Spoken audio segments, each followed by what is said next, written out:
Tonight, you might order sushi without thinking twice, raw salmon, sliced thin, sitting right there on your plate under the restaurant lighting, and you'll eat it without a single flicker of hesitation.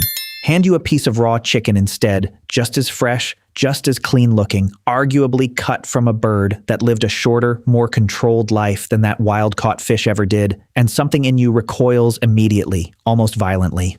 Your stomach turns before your brain even finishes forming the thought. Ever actually done that? Eaten one without thinking, flinched at the other? Most people assume that's just about taste or cultural habit, nothing deeper than preference. But stick around, because the actual answer involves two completely different biological battles happening at once. And the chicken one is going to break a rule you'll have only just learned 30 seconds earlier in this exact video. Here's why that gap matters more than a squeamish reaction at dinner ever would on its own. One of these choices is protected by millions of years of evolution quietly working in your favor, running in the background without you ever noticing. The other is protected by almost nothing at all, and understanding the actual difference could genuinely change how you handle food in your own kitchen starting tonight. Start with why raw fish gets away with it so consistently. Every parasite and pathogen alive evolved to survive inside a very specific body temperature range, calibrated carefully over countless generations to whatever host it usually lives inside. A parasite built to live inside a cow, running close to 101 degrees, thrives instantly inside you too the moment it arrives, because your body feels essentially like home to it, nearly identical conditions waiting, no real adjustment required on its part. A parasite built for a cold-blooded fish instead, adapted specifically to ocean water barely above freezing, hits your 98.6-degree bloodstream and simply can't cope with the sudden shift.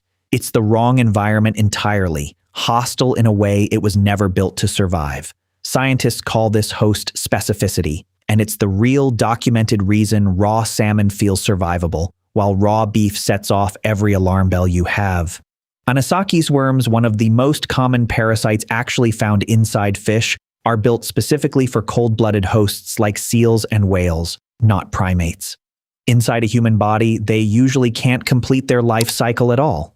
They cause irritation, sometimes sharp, genuine pain, but they rarely establish the kind of long-term infection a mammal-adapted parasite manages with almost no resistance.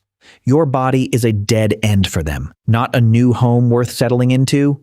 Did you know that before right now? And that instinct runs deeper than conscious thought, older than anything you'd normally call a decision. Picture a human 40,000 years ago, just killed a wild boar after a long, exhausting chase, genuinely starving the meat right there in front of them with no way to know what was actually hiding inside it. Every person who cooked that meat through survived more consistently than everyone who gambled and ate it raw on the spot. Generation after generation, the fire users lived longer, raised more children to adulthood, and passed that instinct forward wordlessly, which is likely why the smell of raw mammal meat can trigger genuine, visceral disgust in you today. Ancient risk memory quietly written into your senses by ancestors who paid the actual price for that lesson so you'd never have to learn it the hard way yourself.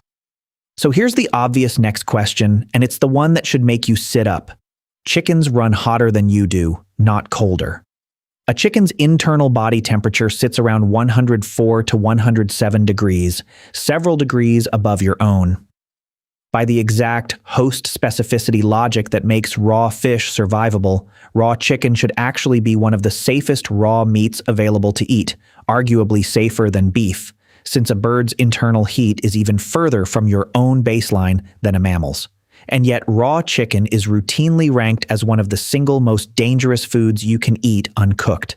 Something in that logic just broke, and the reason why is the actual twist of this whole video. The danger in raw chicken was never really about a parasite adapted to live inside its flesh at all, patiently evolved over millennia the way a mammal parasite was. It's bacteria, specifically Salmonella and Campylobacter, and they don't care about host specificity in the slightest, because they were never trying to specialize in one particular warm-blooded host to begin with, unlike a parasite running its entire evolutionary strategy around one species. Consumer testing has found that up to 2/3 of store-bought chicken in the United States carries Salmonella, Campylobacter, or both simultaneously, and roughly a quarter carries Campylobacter specifically, present on ordinary packages sitting in ordinary grocery store coolers right now.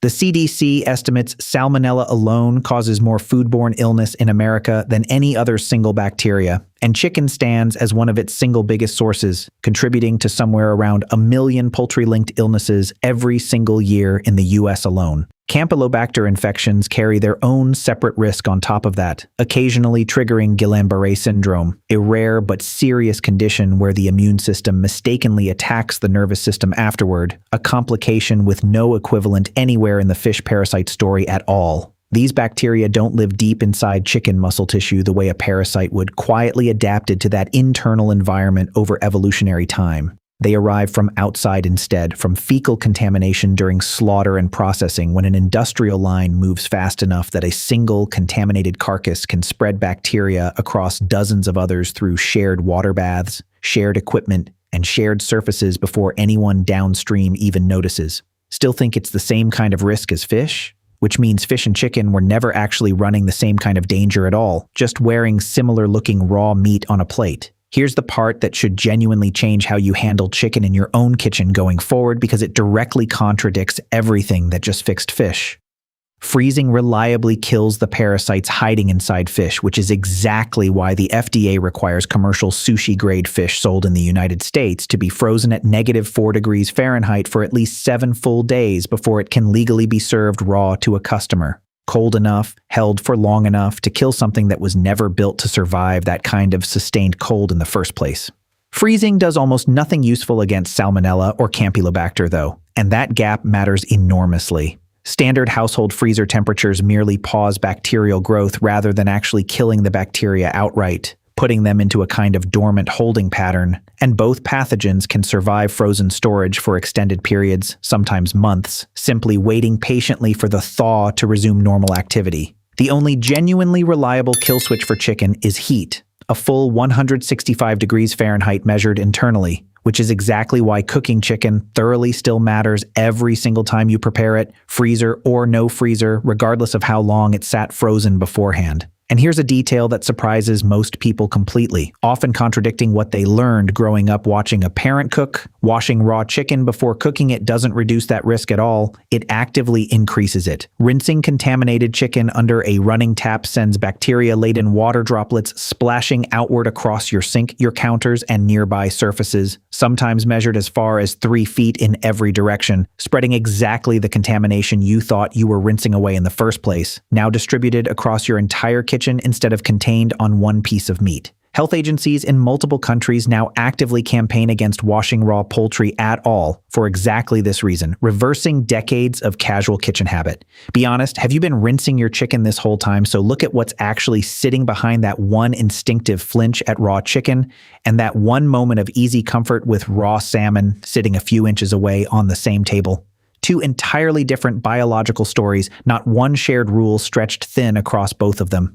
Fish safety runs on evolutionary mismatch, cold-adapted parasites failing to survive inside a warm human body, ancient and largely fixed by biology alone, the same underlying battle your ancestors were already quietly fighting and winning 40,000 years ago around their own fires. Chicken danger runs on an entirely modern industrial supply chain instead. Fecal bacteria riding along on the outside of meat that a bird's own unusually high body temperature never actually had anything to do with protecting you from. Whatever your gut instinct assumes. One is a war written slowly into your biology over millions of years of trial and error. The other is a hazard written recently into a modern slaughterhouse processing line, and no amount of inherited evolutionary instinct ever prepared your gut to sense that particular threat coming because it simply didn't exist yet when that instinct was being built.